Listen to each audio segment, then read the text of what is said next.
ચલો my dear student welcome. હવે second ચેપ્ટરનો additional exercise જે આપણે વાત કરી હતી વધારાનું સ્વાધ્યાય, અને એમાંય આપણે માત્ર ગણતરીવાળા દાખલા, કોઈ ડિસ્ક્રિપ્શન ને બધા જે છે એ તો આપણે લાઈવમાં કંઈ બી ચર્ચા કરીને તમને જોડે સમજી શકીએ છીએ, પણ આ જે કેલ્ક્યુલેશનવાળા દાખલા છે એ જોવા બહુ જરૂરી બની જાય છે. એમાં આપણો આ વધારાના સ્વાધ્યાયમાં શરૂઆતનો 2.12. હવે એ દાખલાની રકમ શું કહે છે આપણે જોઈ લઈએ કે 8 મિલી કુલમનો વિદ્યુત ભાર ઉગમ બિંદુ પર રહેલો છે. 8 મિલી કુલમ વિદ્યુત ભાર એટલે અહીંયા આગળ ઉગમ બિંદુ પર આપણે કેપિટલ ક્યુ લઈ લઈએ, અને એ કેટલો કીધો તમે? 8 મિલી કુલમ. એના કુલમ 8 ગુણ્યા 10⁻³ કુલમ. ચલો, ઉગમ બિંદુ પર રહેલો છે. પછી એક નાના -2 ગુણ્યા 10⁻⁹ કુલમ વિદ્યુત ભારને, એટલે એ આપણો પરીક્ષણ વિદ્યુત ભાર થશે Q0. એ કેટલો છે? -2 નેનો કુલમ, એટલે કે 2 × 10⁻⁹ કુલમનો એક ઋણ વિદ્યુત ભાર. બિંદુ આપેલું છે P 003 સેન્ટીમીટર. 003 સેન્ટીમીટર એટલે P બિંદુ અહીંયા આગળ હશે, બરાબર? આ P બિંદુ અહીં લખીએ 003 સેન્ટીમીટર, કારણ કે Z અક્ષ પર છે, એનો Z યામ આપેલો છે. બિંદુથી R069 એટલે x0, પણ y અને z યામ આપેલા છે, એટલે એને હું અહીંયા આગળ ક્યાંક બતાવી શકું. r x યામ 0, y યામ 6 અને z યામ 9 સેન્ટીમીટર. ચલો, એ આપણે ત્યાંથી ને Q04 એટલે અહીંયા આગળ પહોંચે છે. Q x કેવા 0, આ 4 સેન્ટીમીટર અને z પણ 0, એટલે આ Q બિંદુ એ y અક્ષ પર આવ્યું. એટલે ટૂંકમાં એ -2 × 10⁻⁹ કુલમ વિદ્યુત ભારને લઈ જવાનો છે અહીંથી અહીંયા, પછી ત્યાંથી આપણે લઈ જઈને અહીંયા આગળ રાખીએ આ બિંદુએ, આમ. એટલે આ એનો ગતિમાર્ગ થયો. P થી R, R થી Q લઈ જવા માટે કરેલું કાર્ય શોધો. હવે આપણને એક વસ્તુ ફિક્સ છે જ ખબર કે તમે P, R, Q માર્ગે લઈ જાઓ, પણ જાઓ છો ક્યાં? P થી Q જ. એટલે આપણને માર્ગ પર કોઈ આધાર રાખવાનો નથી કાર્ય. આ કાર્ય આધાર રાખશે તેના પ્રારંભિક ને અંતિમ સ્થાન પર જ. એટલે વિદ્યુત સ્થિતિમાન બે બિંદુના જ લેવાના છે. બસ, કરેલું કાર્ય શોધો. ચલો, આટલી તમને આ વસ્તુમાં રકમ આપી છે, મેં લખી લીધી, બરાબર? P બિંદુ આગળનું વિદ્યુત સ્થિતિમાન, એના યામ આપેલા છે 003. P પાસે વિદ્યુત સ્થિતિમાન Vp બરાબર કેટલું? તો કહે છે કે KQ બાય R1. આ તો ઉગમ બિંદુ પર છે, એના યામ 0 0 થશે, એટલે R1 બરાબર શું થશે? તો કે √ x યામનો વર્ગ વત્તા y યામનો વર્ગ વત્તા z યામનો વર્ગ અને એનું વર્ગમૂળ, એટલે કેટલા આયા?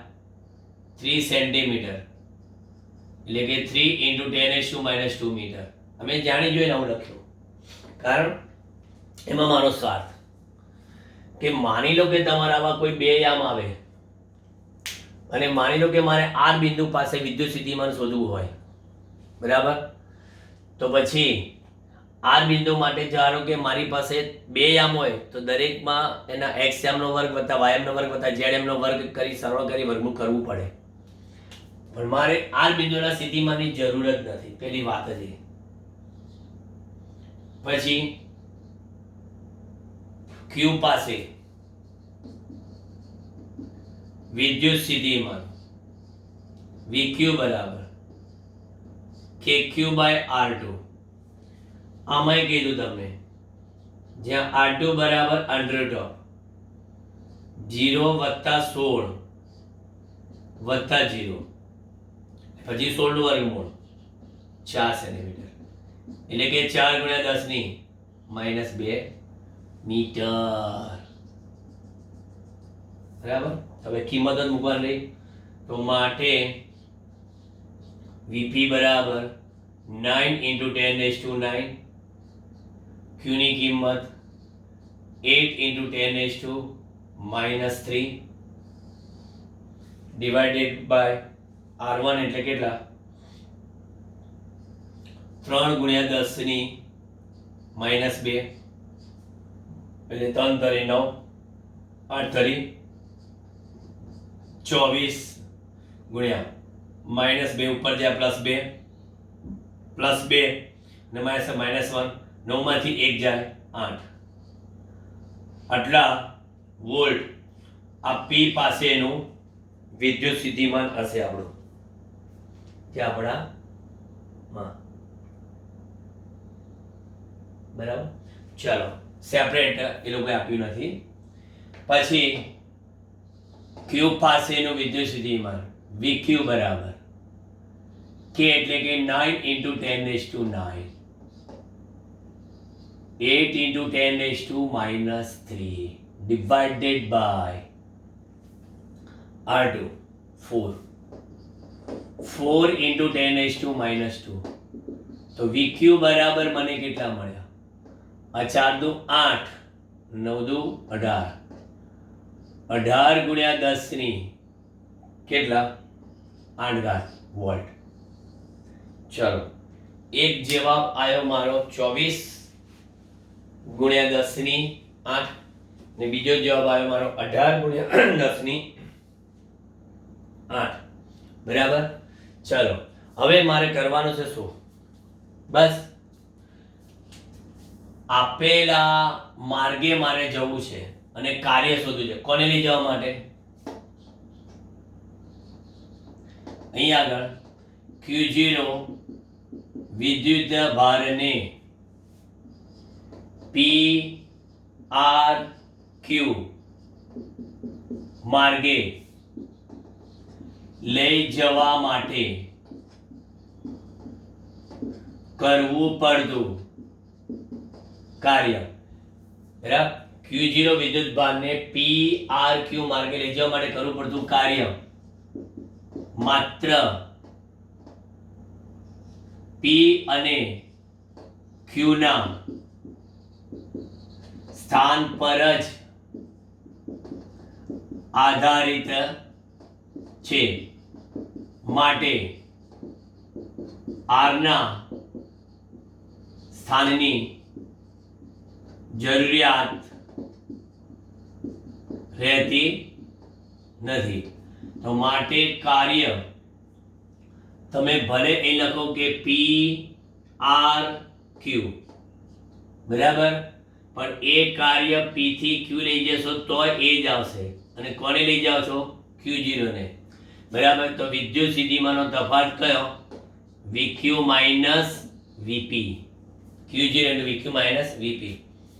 તો પછી કાર્ય WPQ બરાબર Q0 is how much? -2 × 10⁻⁹. VQ બે કેટલા શોધ્યા? 18 ગુણ્યા 10 ની 8 ઓછા P 24 ગુણ્યા 10 ની 8 WPQ 18 ને 6 24 -6 -2 પ્લસ થઈ જશે. 6 દુ ને 12 ગુણ્યા 10 ની કેટલા? -1 જૂલ. કાર્ય આપણું આટલું આવ્યું. એટલે સાદરૂપ આપી દેશો તો કાર્ય WPQ બરાબર 1.2 જૂલ. એટલે આ આર બિંદુ એ શોભાનો ગાંઠિયો થઈ ગયો. બરાબર. તમે માત્ર પ્રારંભિક ને અંતિમ સ્થાન જ યાદ રાખજો, આની કોઈ જરૂર પડી નહીં. માની લો કે આપણે P થી R માર્ગે જ જવાનું હોત તો પછી R બિંદુ આગળનું જે છે અંતર ઓથી માપવું પડત અને R બિંદુ આગળ વિદ્યુત સ્થિતિમાન શોધવું પડત અને પછી લખત કે R બિંદુ આગળનું સ્થિતિમાન ઓછા P બિંદુ આગળનું સ્થિતિમાન અને Q0 ને પછી ત્યાં લઈ જાય. આ તો આપણે સીધું છે ફાઇનલ અને ઇનિશિયલ એન્ડ ફાઇનલ, બસ બે જ વસ્તુની જરૂર હતી અને પતી ગયું. જોઈ લો, નજર મારી લો.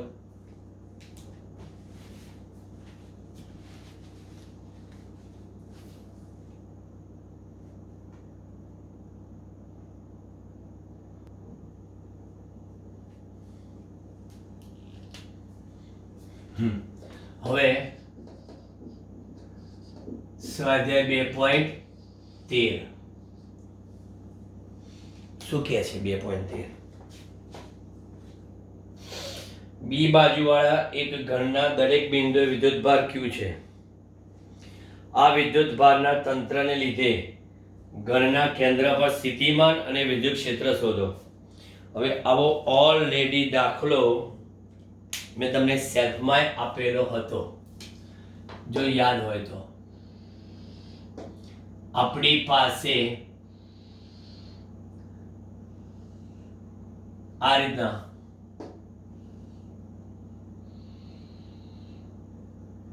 એક બી બાજુ વાળું સમઘન એ લોકો આપ્યું છે.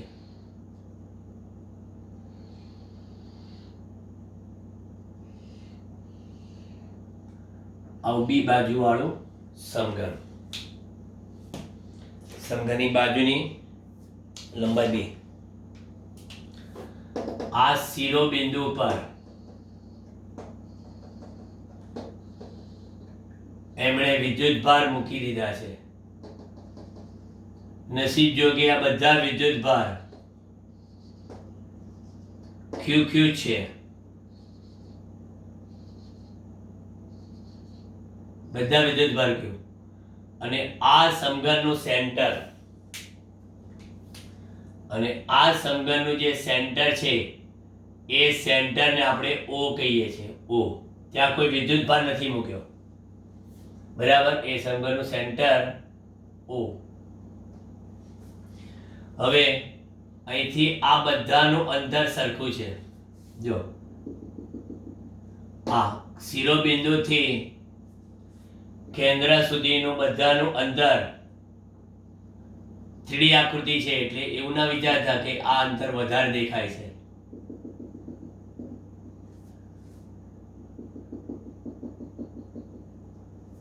બરાબર. આ બધા અંતર R જેટલા સરખા છે. આ બધાના માની લો કે R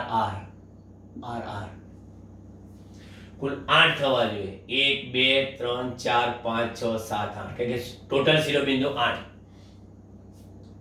અને બાજુની લંબાઈ D. મેં તમને શીખવાડ્યું હતું કે આ જે છે એ √2b થાય.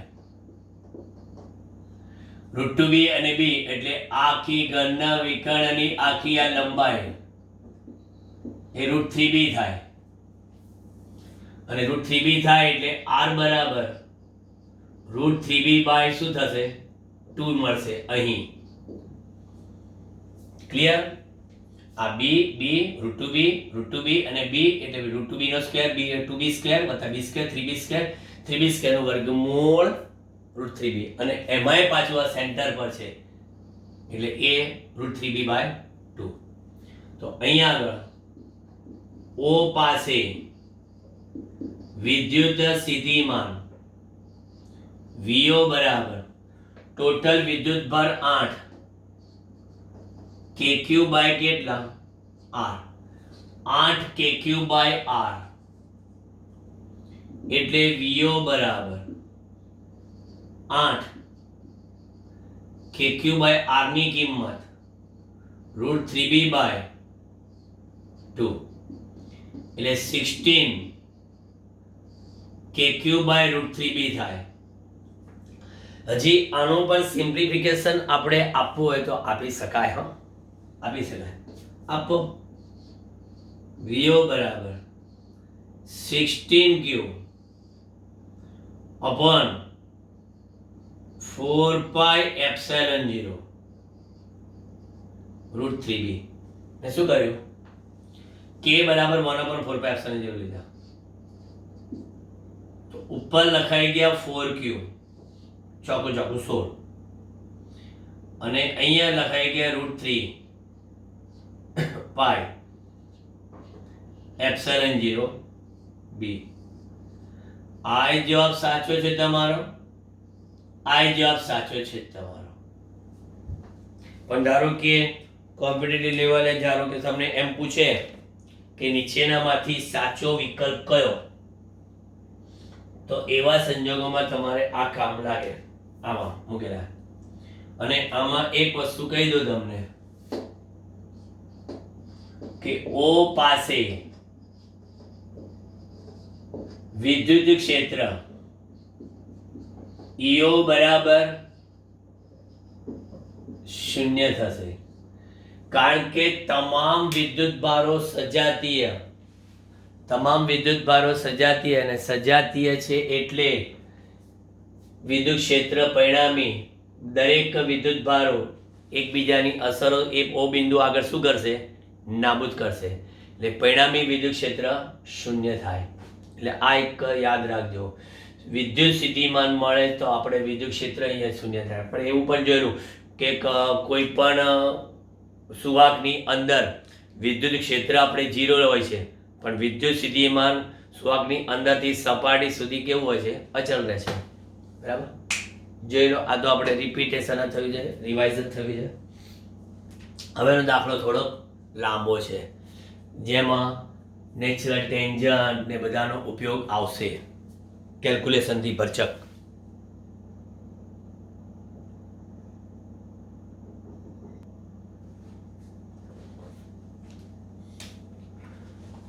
કયો આવ્યો હવે? 2.14. હજી એક કેલ્ક્યુલેશન વાળા છે બધા.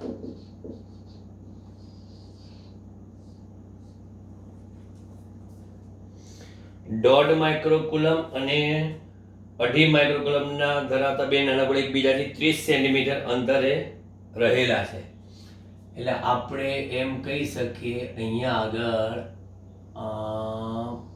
બતાવી દઈએ. આ એક ગોળો, આ બીજો ગોળો. Q1 વિદ્યુત ભારિત, Q2 વિદ્યુત ભારિત. અહીં લખતા જઈએ જોડે જોડે માહિતી. Q1 કેટલો છે? 1.5 માઇક્રોકુલમ, એટલે કે 1.5 ગુણ્યા 10⁻⁶ કુલમ. 2.5 માઇક્રોકુલમ 2.5 ગુણ્યા 10⁻⁶ કુલમ.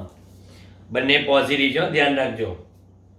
એકબીજાથી 30 સેન્ટીમીટર અંતરે રહેલા છે.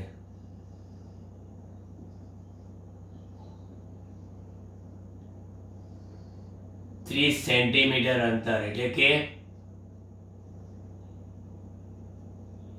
0.3 મીટર અંતરે રહેલા છે. કે આપણે SI એટલે MKS યુનિટનો ઉપયોગ કરવો પડશે માટે.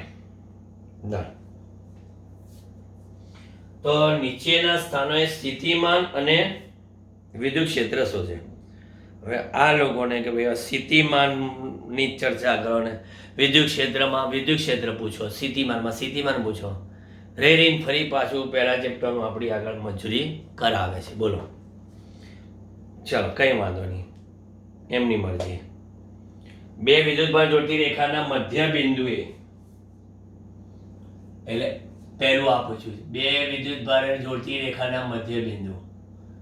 ધારો કે હું આને A કહું અને B કહું, તો મધ્ય બિંદુ ધારો કે O છે. બરાબર? તો અહીંયા આગળ આ અંતર R1 થાય ને આ અંતર R2 થાય. તો સૌથી પહેલા પૂછ્યું છે બે રેખાને જોડતી રેખાના મધ્ય બિંદુએ VO બરાબર ક્વેશ્ચન માર્ક, જેમાં R1 બરાબર કેટલા છે તો કે અડધું છે, તો કે R1 બરાબર R2 બરાબર 15 સેન્ટીમીટર એટલે 0.15 મીટર લખાય. R1 બરાબર એ જ કિંમત છે ને આપણે 0.15 મીટર. ચલો એટલે સૌથી પહેલા એને પૂછ્યું છે બે બીજી બાજુ જોડતી રેખાના મધ્ય બિંદુએ બરાબર વિદ્યુત સ્થિતિમાન અને મધ્ય બિંદુએ વિદ્યુત ક્ષેત્ર પણ શોધો. આપણે તો બંને શોધવાનું કીધું છે. સૌથી પહેલા વિદ્યુત સ્થિતિમાન VO બરાબર KQ1/R1 વત્તા KQ2/R2, કારણ કે બંને વિદ્યુતભાર પોઝિટિવ છે, બંને પોઝિટિવ છે એટલે વિદ્યુત સ્થિતિમાનનો સરવાળો થશે. એટલે અહીંયા આગળ VO બરાબર આમાં R1 R2 સરખા જ છે એટલે હું લખી દઉં કે R1 બરાબર R2 બરાબર R જ છે, તો અહીંયા K/R બાર લઈ લો અને અહીંયા આગળ શું થશે ખાલી થઈ ગયું. તો 9 × 10⁹ ડિવાઇડેડ બાય 0.15 અને અંદરમાં 1.5 × 10⁻⁶ 2.5 × 10⁻⁶ એટલે કેટલા થશે 3 4 4 × 9 36 × 10 9 માંથી 6 જાય ભાગ્યા 0.15. જોઈએ કેલ્ક્યુલેટર થી ગણતરી.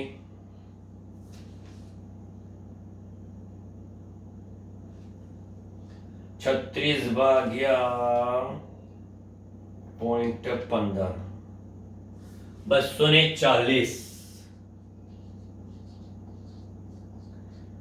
ગુણ્યા 10⁻³ વોલ્ટ એટલે આટલા કિલો વોલ્ટ લખાય જો લખવું હોય તો. અને એવું ના લખવું હોય તો કઈ નહીં, VO બરાબર પોઈન્ટ ખસેડો 2.4 ગુણ્યા 10⁵ વોલ્ટ. આ પણ જવાબ સાચો, આ જવાબ સાચો. ચલો હજી આગળ વધવાનું છે. વિદ્યુત ક્ષેત્રની વાત કરો. આ તો વિદ્યુત સ્થિતિમાનની વાત કરી તમે. તો વિદ્યુત ક્ષેત્રમાં તો આપણે ચોખ્ખું કહીએ કે O બિંદુ આગળ બરાબર આ Q2 ના લીધે ઉદ્ભવતું ક્ષેત્ર આ બાજુ આવે અને આના લીધે ઉદ્ભવતું ક્ષેત્ર આ બાજુ આવે એટલે હું આ વિદ્યુત ક્ષેત્રને શું કહું E2 કહું બરાબર, અને આ વિદ્યુત ક્ષેત્રને શું કહું E1 કહું. અને આ મારું બિંદુ કયું થયું O. તો O બિંદુ પાસે વિદ્યુત ક્ષેત્ર કેટલું થશે? O પાસે વિદ્યુત ક્ષેત્રનું મૂલ્ય EO બરાબર, હવે આપણી પાસે વિદ્યુતભાર કયો વધારે છે? Q2 અને Q1 ઓછો છે એટલે E0 બરાબર E2 માઇનસ E1 થાય. E0 બરાબર E2 માઇનસ E1. જો બંને વિદ્યુતભાર સરખા હોત ને, બંને સરખા, તો પરિણામી વિદ્યુત ક્ષેત્ર કેવું આવત? શૂન્ય આવત.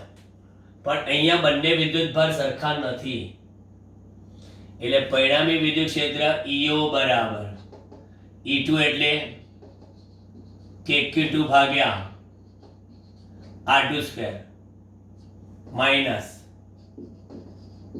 KQ1 ભાગ્યા R1². ફરી પાછા પેલાની જેમ જ કરું, K ભાગ્યા R² લખું અને Q2 માંથી Q1 બાદ કરું અને ડિરેક્શન પણ તમને કહી દઉં કે વધુ વિદ્યુતભાર કયો છે? 2.5 છે. તો પરિણામી વિદ્યુત ક્ષેત્ર એ આ બાજુ જ આવશે, E0. બરાબર. કોની દિશામાં? જ્યાં Q2 વિદ્યુતભારનું ક્ષેત્ર છે ને એની દિશામાં. ચાલો મૂલ્ય આગળ વધારીએ. E0 બરાબર 9 × 10⁻⁹. 0.15 નો વર્ગ થશે હવે. નહીં અહીં આગળ 2.5 અને એના 10⁻⁻6 બહાર લઈ લો એટલે 2.5 માંથી સીધું 1.5 જ બાદ થાય. બરાબર. એટલે અહીંયા ફાઇનલી જવાબ E0 બરાબર 9 × 10⁻³ અને 0.15 નો વર્ગ કરી દઈએ આપણે.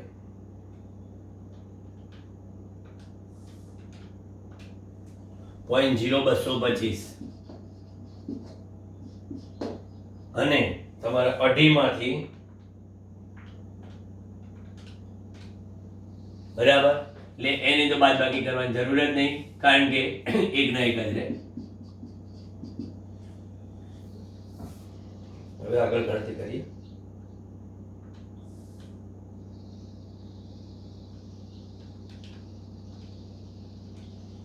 9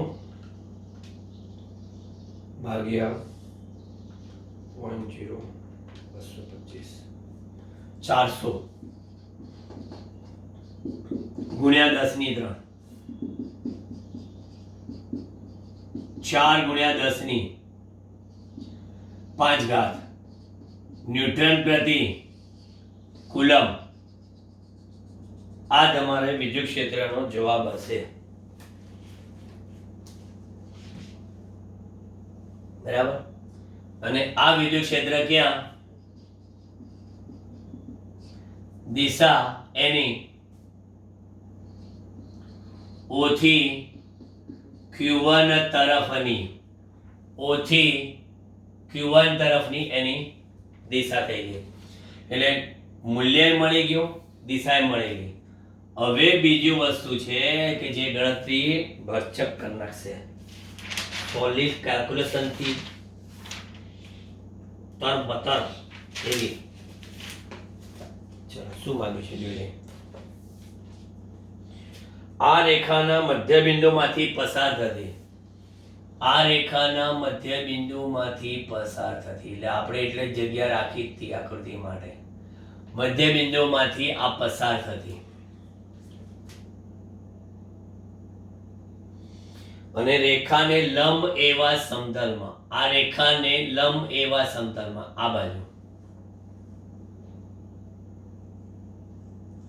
મધ્યબિંદુથી 10 સેન્ટીમીટર અંતર આવેલા બિંદુએ 10 સેન્ટીમીટર અંતરે આવેલા બિંદુ. હવે આ 10 સેન્ટીમીટર અંતર થયું એટલે એને 0.1 મીટર કહેવાય. 0.1 મીટર અંતરે આવેલા બિંદુએ ફરી પાછું શું શોધો? વિદ્યુત સ્થિતિમાન અને વિદ્યુત ક્ષેત્ર. એટલે આ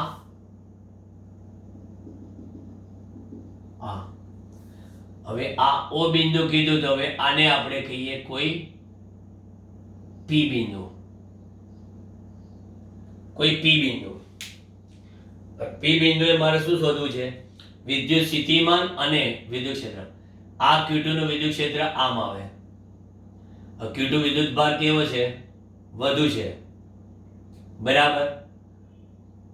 એટલે એનું વિદ્યુત ક્ષેત્ર ના સદિશની લંબાઈ વધારે બતાવો.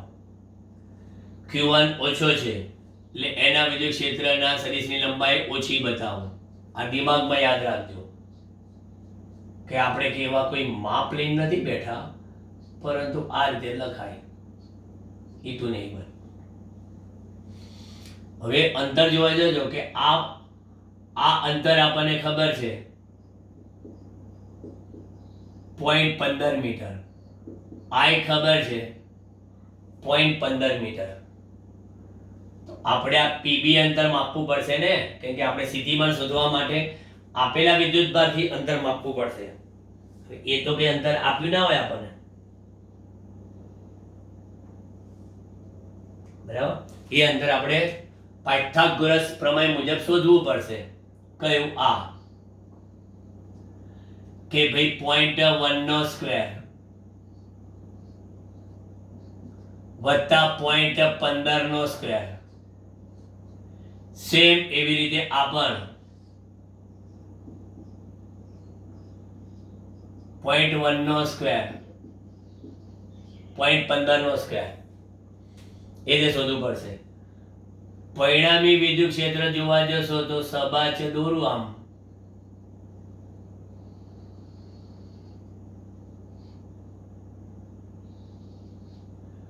આ થશે પરિણામી વિદ્યુત ક્ષેત્ર. જોઈ લો તમારી આકૃતિ. આ વધારાનું સ્વાધ્યાય સમજી લેવાનું કે આમાંથી કોમ્પિટિટિવ પ્રકારના એમસીક્યુ બની શકે. આ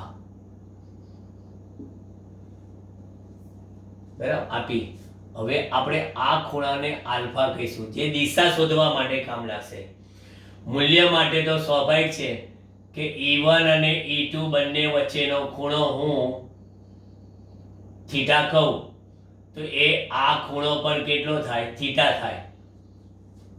બરાબર. એ થીટા થાય તો આ એનાથી અડધો થાય.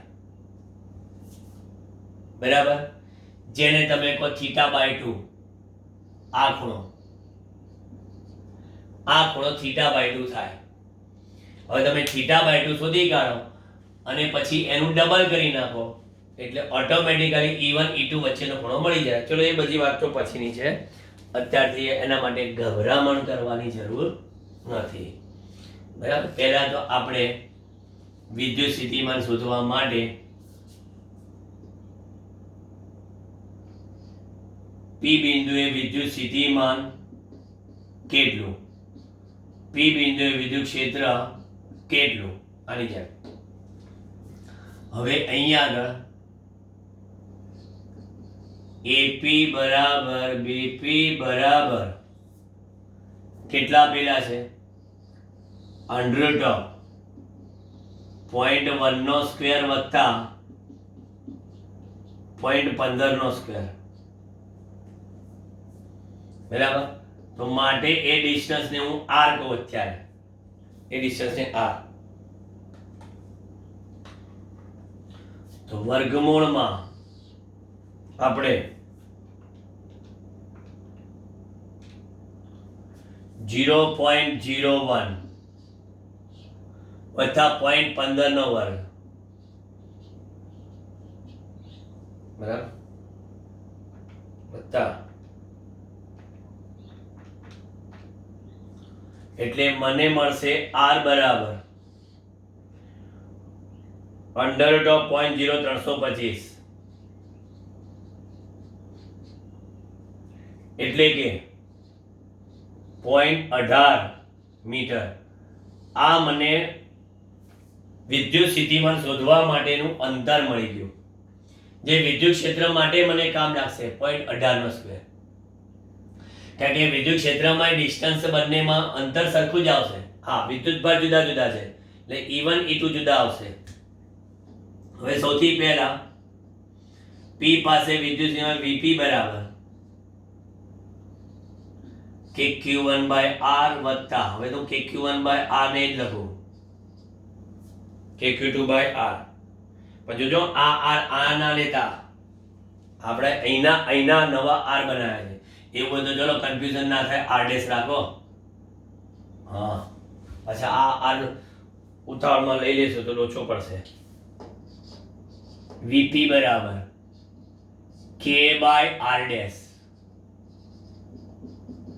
Q1 plus Q2. VP બરાબર 9 into 10⁻9 into 10⁻⁻6 divided by 0.18. અને આ આપણી પાસે ખબર છે કે 2.5 વત્તા 1.5 અને 2.5 ને 1.5 બધાને ખબર છે કેટલા થાય? 4. એટલે VP બરાબર 4 9 ચોક 36 ગુણ્યા 10⁻³ ભાગ્યા 0.18 વિદ્યુત સ્થિતિમાન કેલ્ક્યુલેશન કેટલું? 36 ગુણ્યા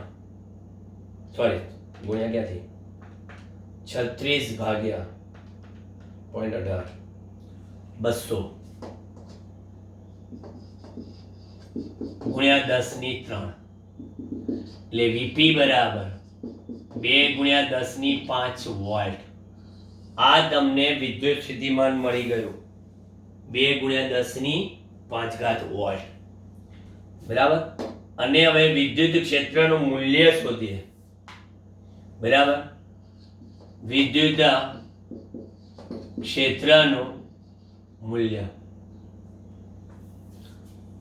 હવે વિદ્યુત ક્ષેત્રનું મૂલ્ય શોધીએ એ પહેલા આપણે એક કામ કરો. પહેલા E1 તો લાવો.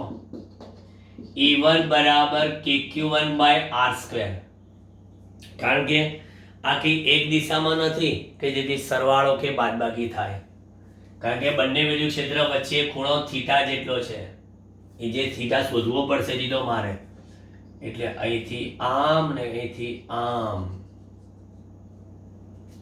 તો પહેલા E1 બરાબર 9 × 10⁹ into Q1 dot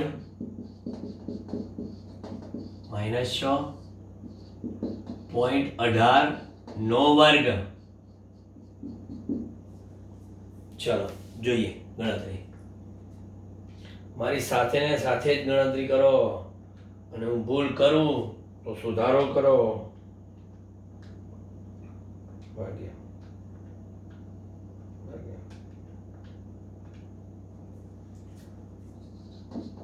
416.6666 છે ગુણ્યા 10 ની 3 ઘાત એટલે E1 બરાબર 1 2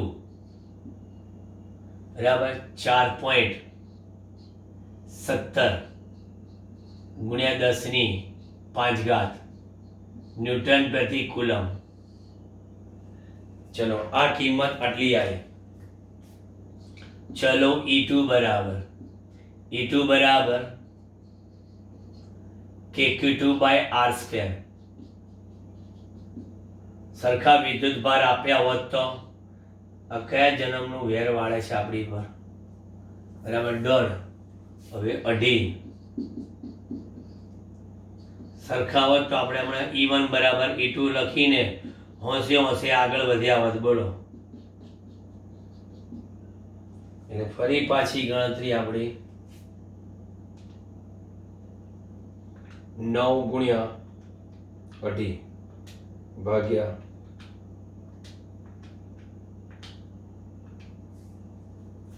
694.4444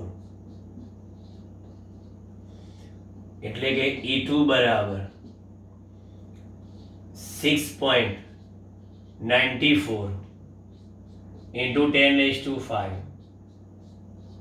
ન્યૂટન પ્રતિ કુલમ. આ વિદ્યુત ક્ષેત્રનું મૂલ્ય થઈ ગયું E1 અને E2. હવે E1 અને E2 વચ્ચેનો ખૂણો થીટા છે. તો આકૃતિ પરથી આપણે આટલી જ વાત કરવાની છે. જો આટલી જ. એવું હોય તો બોર્ડ ભૂસવી પડશે તમે. હા, તો જ મારું કામ ઈઝી ને સારું દેખાશે.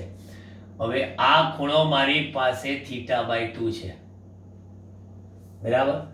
આ આપણું O છે અને આ કોણ છે? P છે. અને અહીંયા મેં બતાવ્યું આ B. અને આ તમે જે R' કહેતા હતા ને એ R'. બરાબર. R' બોલે તો અહીંયા ભૂલ કરી દીધી. અહીંયા આગળ પણ R'², આ પણ R'². R' રાખ્યું છે ને એટલે. અને આ આપણી પાસે કેટલું હતું? 0.15, આ 0.18 અને આ 0.1. બરાબર. હવે આકૃતિની ભૂમિતિ પરથી જઈએ કે tan θ/2 બરાબર આ ખૂણો છાપો સામેની બાજુ છેદમાં પાસેની બાજુ. તો પછી 0.15 એટલે θ/2 બરાબર tan ઇન્વર્સ 1.5. θ/2 બરાબર tan ઇન્વર્સ 1.5. જો બધી તૈયારી સાથે આવેલા છે. એ પણ ગુજરાત બોર્ડ વાળા આપેલું છે. એ ટેન ઇનવર્સ કેલ્ક્યુલેશન સાથે નેચરલ ટેન્જન્ટમાં 1.5 ટેન ઇનવર્સમાં 1.5 એક્ઝેક્ટલી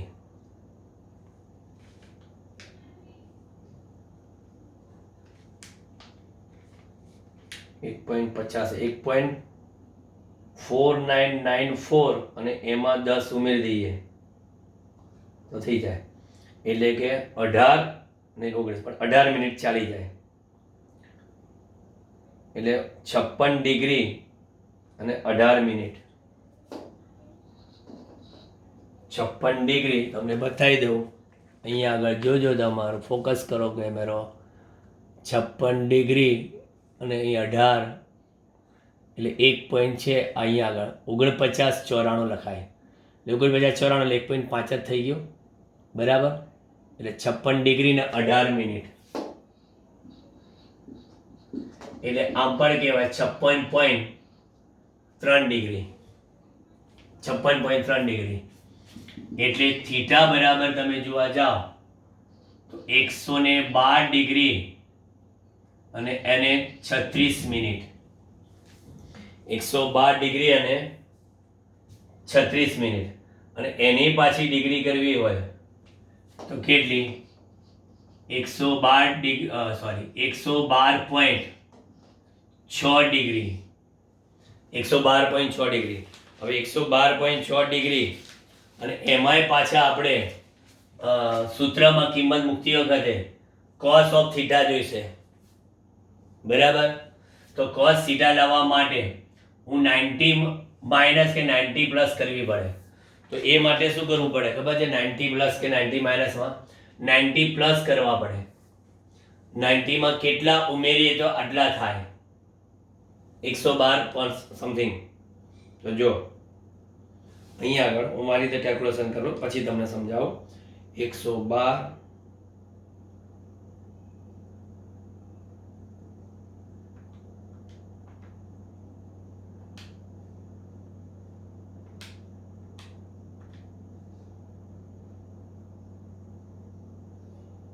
22 ને 36.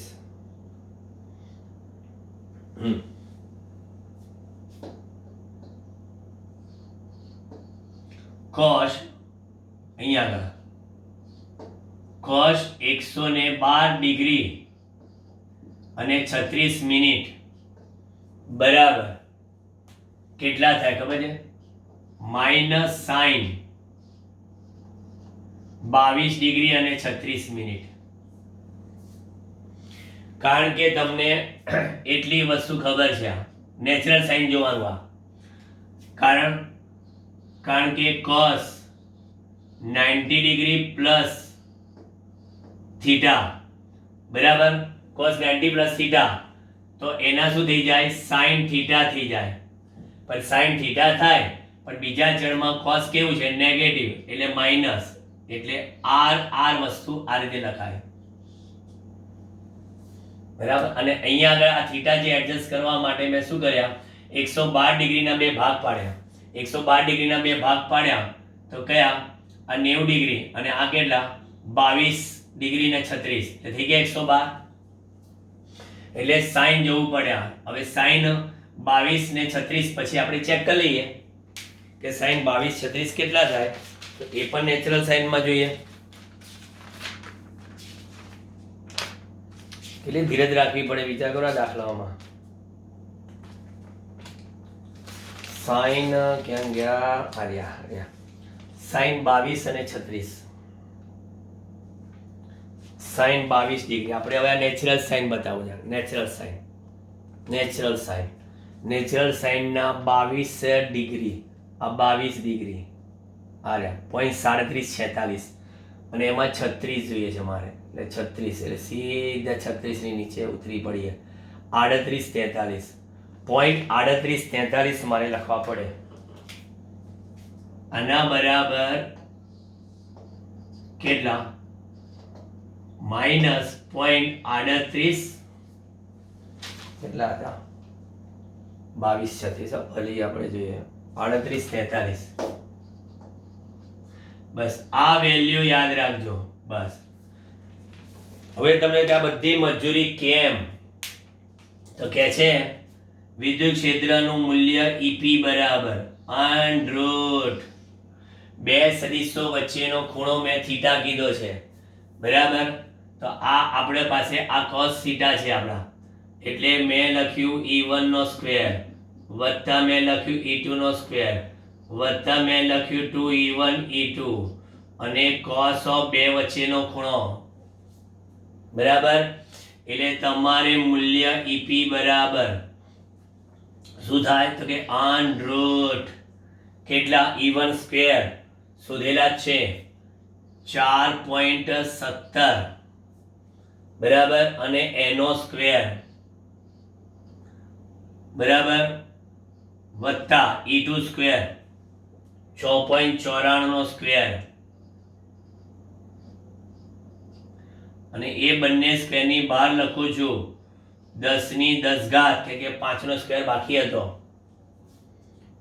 વત્તા 2 ગુણ્યા E1 E2 એટલે ફરી પાછા 4.17 અને ફરી પાછા 6.94 અને ફરી પાછા 10 ઘાત અને એની ગુણ્યા માઇનસમાં 0.3843 લખ્યું એટલે સમજી ગયા છો.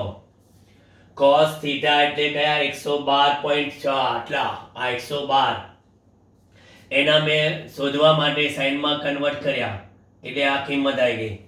એટલે ઈપી બરાબર આ 10 ઘાત આ 10 ઘાત એટલે √ ફરી પાછું કેલ્ક્યુલેટર આ તો મોઢું સૂકવી દીધું આ દાખલાએ મારું 4.17 ગુણ્યા 4.17 17.3889 પછી વત્તા 6.94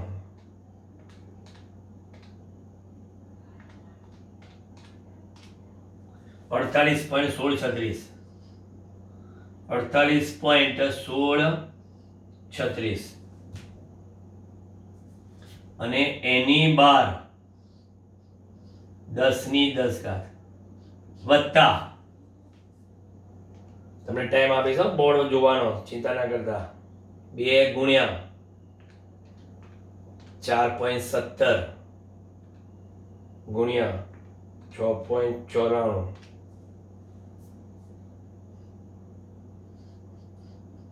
57.8796 બધા આંકડા લખું છું ગુણ્યા 10 ના હજી ગુણ્યા 10 ઘાત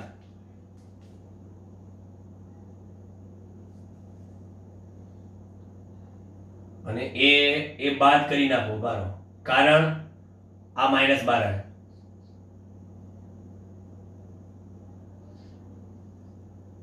આ એક ગુણાકાર કરી નાખો બારો અને ગુણ્યા 0.384643 કરી નાખો એટલે સીધું જ આ લખી નાખો -22.243 ગુણ્યા 10 ઘાત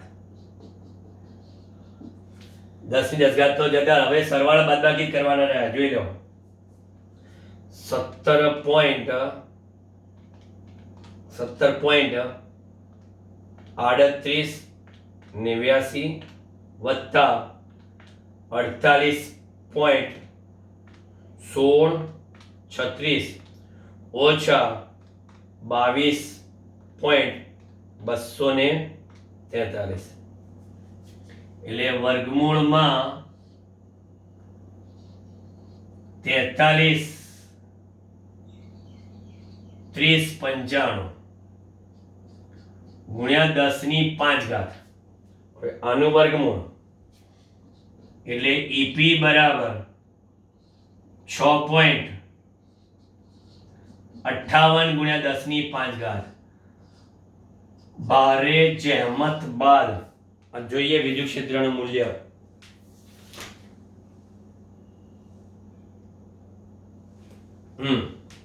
6.58 ગુણ્યા 10⁵. હવે તમે કહેશો કે આની દિશા શોધવી છે.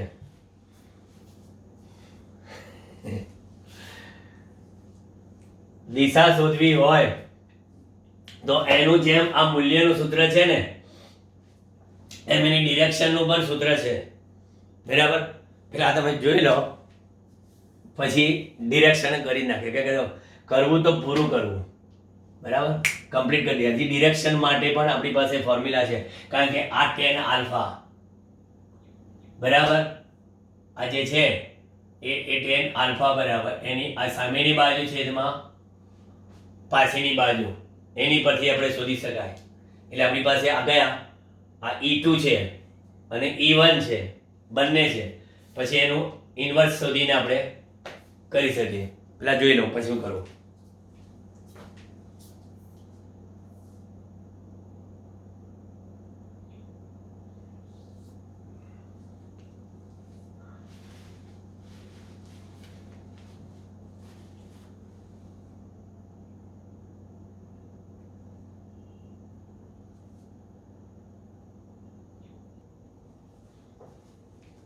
ચલો જોઈ લીધું.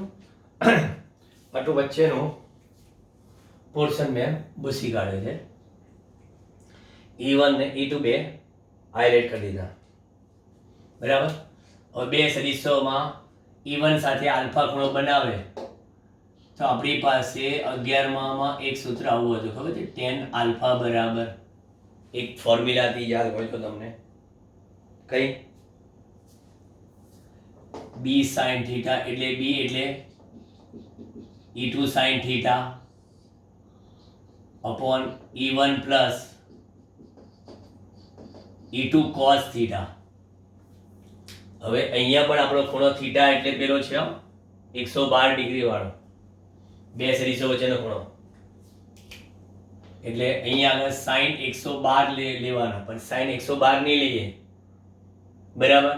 એના 90 પ્લસ કેટલા 22 અને એટલે એનું કોસાઇન આવશે. બરાબર? 22 ડિગ્રી અને 36 મિનિટ. એટલે જો સાઇન 112 ડિગ્રી, સાઇન 112 ડિગ્રી અને 36 મિનિટ બરાબર આપણે એને કોસમાં કન્વર્ટ કરશો એટલે આવશે શું?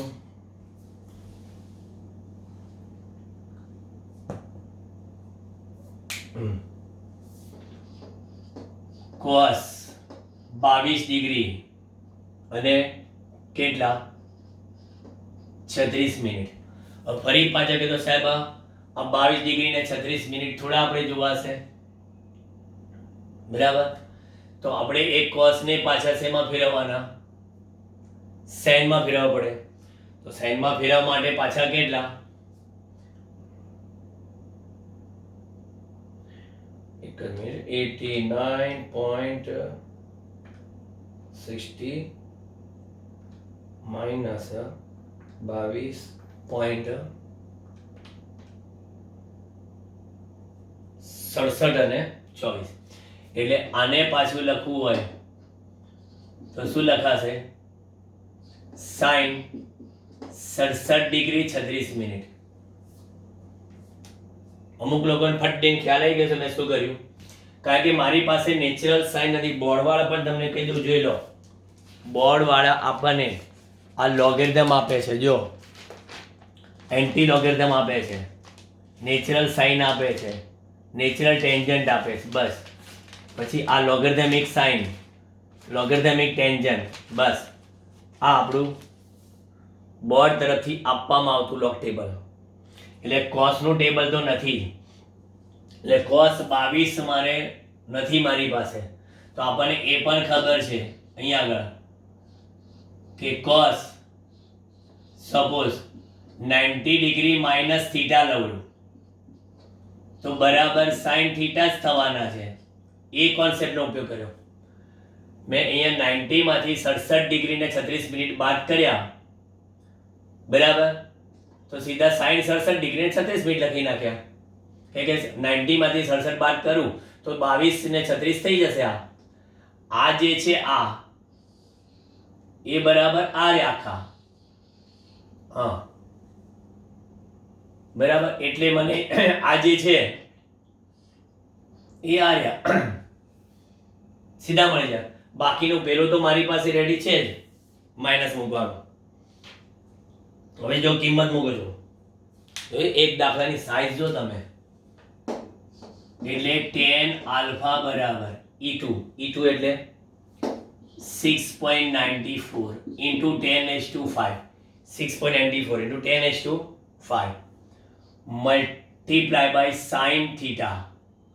હવે sin theta એટલે આપણે કયા 112 વાળા, એટલે સીધા હું શું લખીશ sin 67 ડિગ્રી 36 મિનિટ, થોડી મહેનત કરેલી છે આ, ભાગ્યા E1 એટલે 4.17 ગુણ્યા 10 ની 5, પછી E2 cos પાછા 112 વાળા, પણ cos 112 નહીં એટલે માઇનસ E2 મારા કયા 6.94 into 10⁵, પણ એના સીધા મારા ગયા sin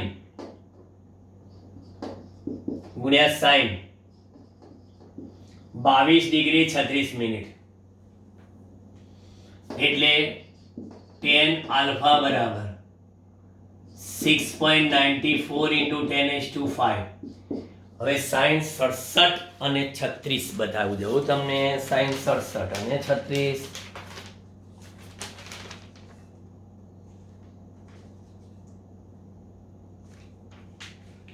67 અને 92 39 0.9239 અને અહીંયા આગળ 4.17 ગુણ્યા 10 ની 5 ઓછા આપણને ખબર છે 6.94 ગુણ્યા 10 ની 5 અને 22 36 કેટલા છે 0.3843, એટલે tan આલ્ફા બરાબર, ચાલો ભાઈ કેલ્ક્યુલેટર, મને આજે તો ગરમી ચડી ગઈ લો, જિંદગીમાં પહેલો દાખલો મોટો જોયો. 6.94 ગુણ્યા 0.9239 6.11 હજી આગળ જાય છે 8 6 લખો આપણે તો કેલ્ક્યુલેટર ગણતરી કરી પછી ભાગ્યા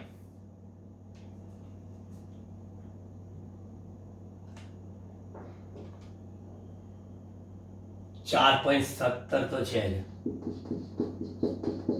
10 ની 5 પેલો ગુણાકાર કરવો પડે પહેલા. 6.94 ગુણ્યા 0.3843 એટલે 2.66 10 ની 5. 10 ની 5 તો બધા મોડી જવાના છે, એટલે હમણાં એને તો ભૂલી જ જાઓ. એટલે આપણે 4.17 માંથી 2.667 બાદ કરીએ તો નીચે આવશે 1.503 અને ઉપર છે 6.412 રાખીએ, ચલો ને 412, એટલે હવે 6.412 ભાગ્યા 1.503 એટલે 4.26, એટલે આલ્ફા બરાબર tan ઇન્વર્સ 4.266, એટલે આલ્ફા બરાબર 4.266 નું tan ઇન્વર્સ જોઈએ છે આપણે. tan 4 અહીંયા આગળ આવશે, જોઈ લેજો. 4 પોઈન્ટ આ રહ્યા 76 ની આસપાસ આવ્યા, પણ આપણે 4.266 છે, 4.2 આવી ગયા 226 થઈ ગયા, અહીં જ પહોંચી જઈએ 76 અને સીધા 48,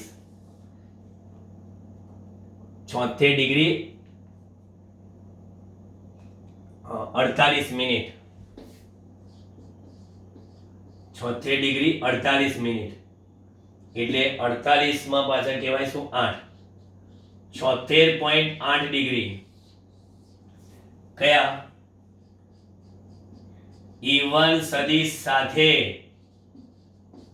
રચેલ કોણ 8.